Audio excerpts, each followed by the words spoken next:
Chers internautes du Guépard.net, bonjour.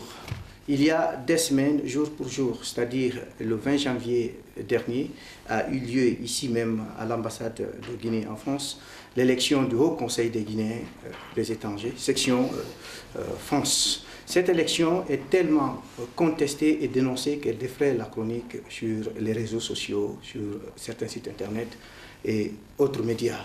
Plus loin, certains, comme moi j'appelle des modérés, taxent cette élection de confiscation pure et dure de l'opportunité offerte aux Guinéens de choisir librement et démocratiquement leurs représentants, ceux qui sont censés parler demain à leur nom. Pour les plus radicaux, qui sont plus durs, disent que c'est une magouille orchestrée purement et simplement par les autorités de Conakry pour mettre la 5e région, c'est-à-dire la diaspora guinéenne, sous botte à son service.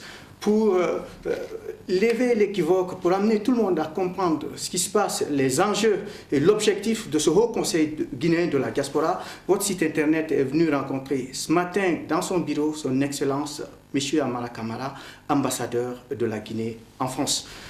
Bonjour Excellence. Bonjour. Voilà, à peine mis sur pied ce bureau du Haut Conseil des Guinéens section France, elle connaît déjà des soubresauts parce que l'un des membres, en l'occurrence M. Campbell Cissé, a rendu sa démission.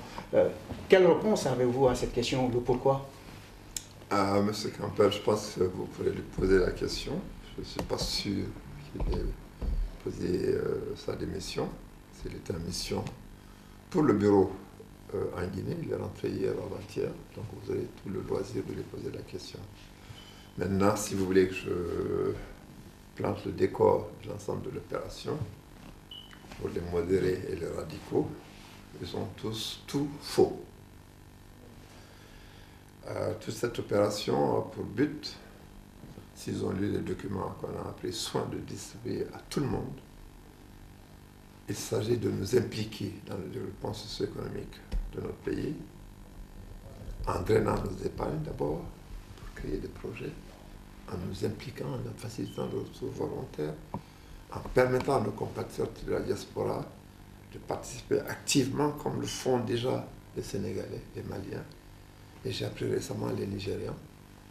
Les Nigérians de la diaspora ont drainé vers chez eux plus de 18 milliards de dollars en 2017. D'après les informations qui me sont parvenues, les Maliens drainent chez eux plus que l'aide française au développement, la France et le Mali. La mission de la Guinée, c'est d'organiser notre diaspora pour la faire participer le plus activement possible. Comme vous le savez, je suis issu de cette diaspora. Nous avons toujours été exclus du processus socio-économique de notre pays. C'est l'occasion unique que nos autorités nous donnent pour arriver à nous impliquer. Nous avons fait du mieux qu'on a pu ici, du mieux que nous avons pu. Nous n'avons pesé sur personne. Nous n'avons suscité que des candidatures.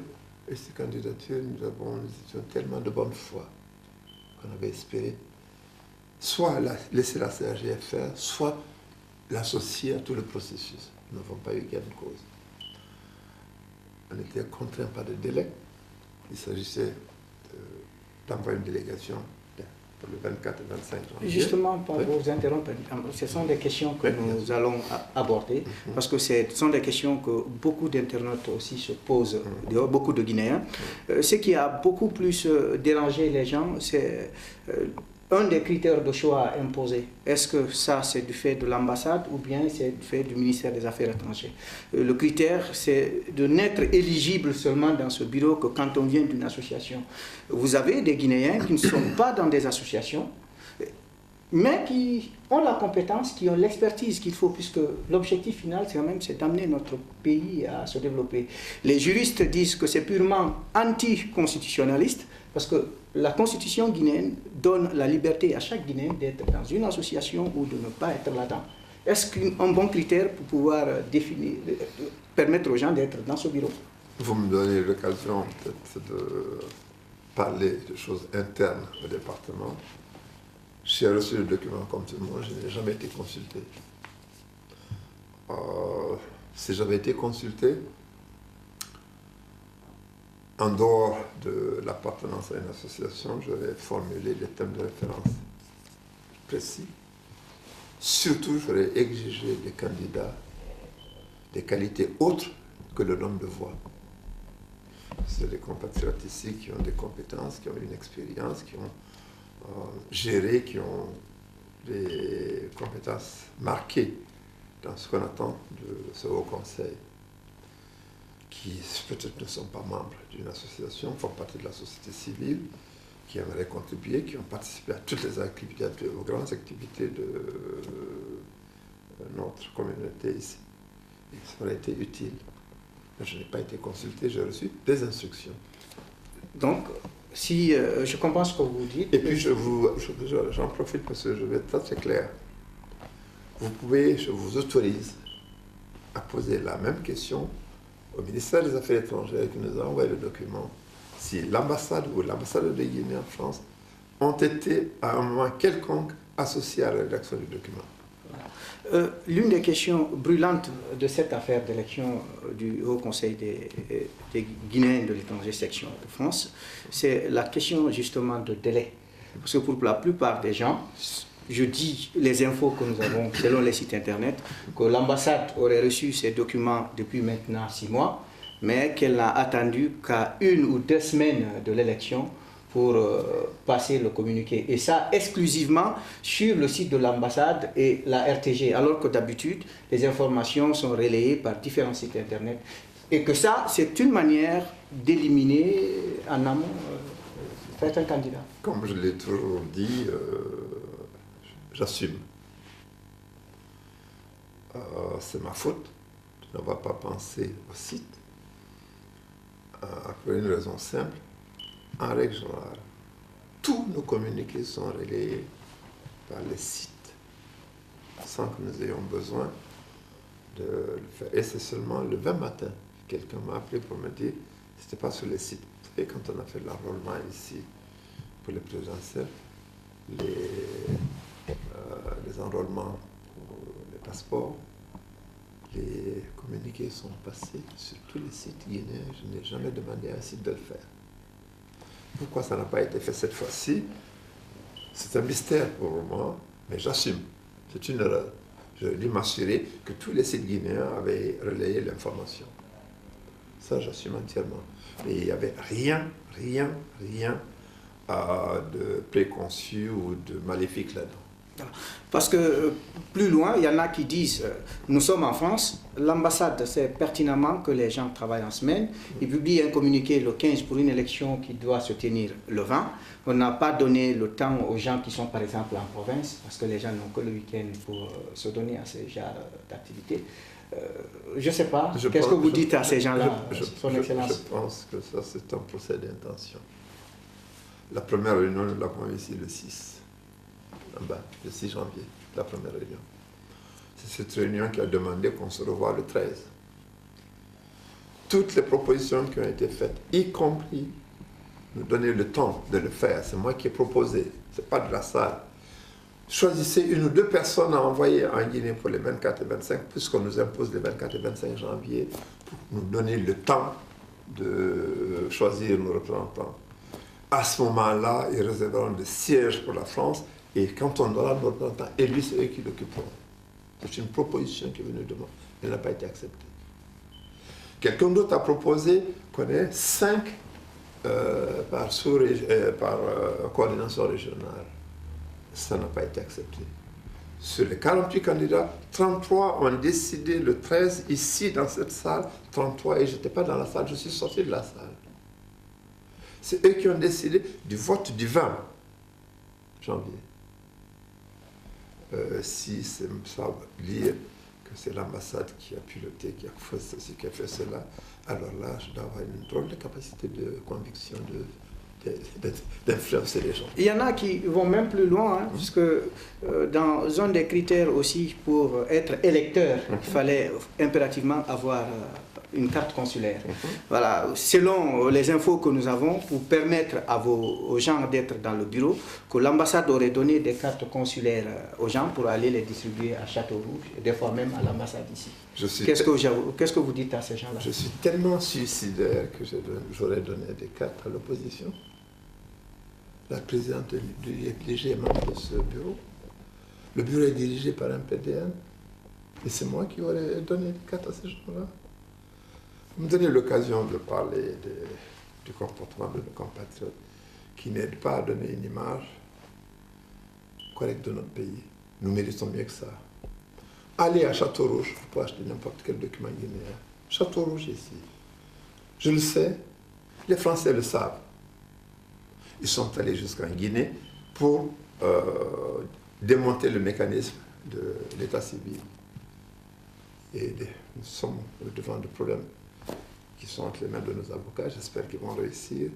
Parce que même les Guinéens qui sont en situation régulière, s'il est prouvé que leur document aura été émis sur la base d'un jugement subjectif, la France a le droit de l'annuler. Je ne sais pas si vous vous rendez compte des conséquences que ça pourrait avoir. Et chaque fois que j'ai été voir une communauté, j'ai demandé de se conformer aux règles et lois du pays qui nous accueille. Ce qui nous grandit vis-à-vis de la France, vis-à-vis des autorités françaises. Ici, on n'acceptera pas en Guinée que nos lois soient bafouées par les étrangers. On ne peut pas le faire ici.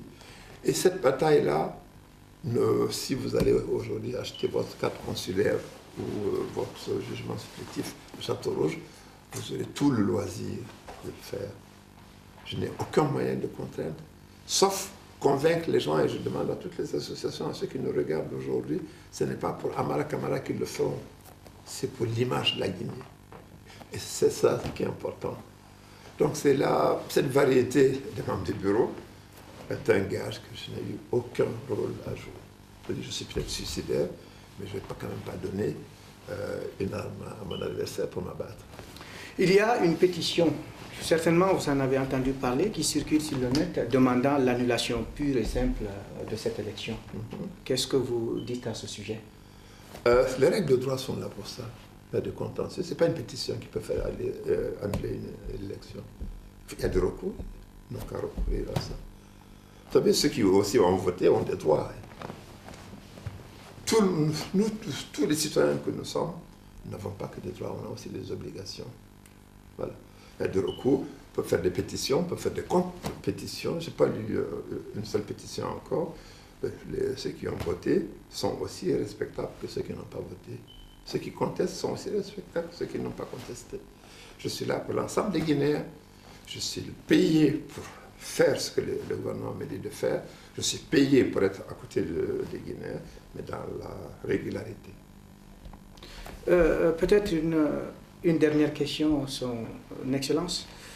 Hier, beaucoup disaient que Son Excellence Amara Camara est un bosseur. Tout le monde, c'est pas moi qui le dis, hein, c'est un constat qui fait l'unanimité. Il a rendu l'image de la Guinée reluisante à travers ce qu'il a fait à l'ambassade de Guinée en France. Mais aujourd'hui, de temps émettre des doutes. Parce qu'ils disent, si vous avez, l'ambassade, en tout cas, c'est pas moi qui le dis, fait tout ce gymnastique, en fait, c'est pour aider le régime de Conakry, si vous voulez, à avoir la diaspora guinéenne de France sous sa botte, la 5e région, si vous voulez. En tant que diplomate, à votre âge, qu'est-ce que vous avez, quelle garantie vous pouvez donner que vous ne serez jamais quelqu'un qui cautionnera des choses comme ça? Je suis guinéen. Je mets la Guinée, les intérêts de la Guinée au-dessus de toutes les élections, quelles qu'elles soient. Mettre en doute ce qui est fait, c'est très très bien. C'est très bien. J'ai toujours dit que je préférais les critiques aux compliments. Je suis nommé par un pouvoir. C'est le président Alpha Condé qui m'a nommé. Je suis dans ce pays depuis 52 ans. Aucun gouvernement n'a fait appel à moi. Aucun. Dans mon rôle d'ambassadeur, je suis là pour tous les Guinéens. 6 fois, en découte politiquement, je le ferai sans problème. Je l'ai fait avec le 13 mai 2013, sur RFI. Je suis un citoyen comme tout le monde. J'ai des droits, j'ai des obligations. Dans mes fonctions d'ambassadeur, je suis là pour tous les Guinéens. Je n'ai pas changé. Mais le président qui m'a élu, si je ne suis pas loyal vis-à-vis de lui, je démissionne. Et je demande à tous ceux qui ont un mandat, c'est d'être loyal à ce pays-là.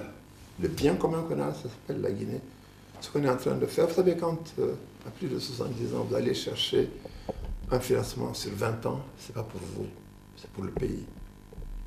Alors, la suspicion qui consiste à dire « Ah oui, mais il est là pour le président, il est là pour le pouvoir. » Ben oui, c'est le pouvoir qui m'a nommé. C'est aberrant comme question. C'est aberrant comme interrogation. Est-ce que je me suis comporté une seule fois vis-à-vis d'un Guinéen, un responsable politique? Jamais. Le principe qu'on a dans cette maison, s'il y a un problème, on règle le problème. Je ne veux pas savoir s'il est bas Camara Diallo ou si c'est.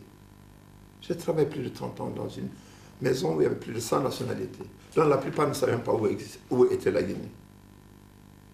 Je ne réagis pas en malinqué, je ne réagis pas en sous, je ne réagis pas dans mes rôles de fonction, je réagis en ambassadeur défendant les intérêts de la Guinée et des Guinéens. C'est aussi simple que ça. Voilà qui met terme à cet entretien avec son Excellence M. Amara Camara, ambassadeur de la Guinée en France. En tout cas, merci de continuer à pratiquer ce Web TV de la diaspora et de la diversité. Merci de nous avoir suivis, où que vous trouvez sur cette planète. Et moi, je rêve le dernier mot quand même.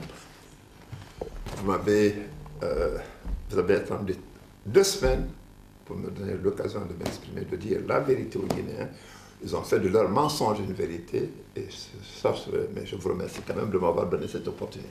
Voilà, Son Excellence, je crois qu'il est dit de l'autre côté que mieux vaut tard que jamais. Donc, je suis venu avec vous pour effectivement essayer, je vous remercie. Voilà, essayer d'éclaircir ce qu'on pense de cette affaire. Merci d'avoir. Mais ce que je n'ai pas dit aussi, il faut que les gens sachent, cet organe n'est pas pour les ministrables. Ah, voilà, c'est Son Excellence qui l'a dit. Merci de nous avoir suivis, merci d'avoir été des nôtres. Merci.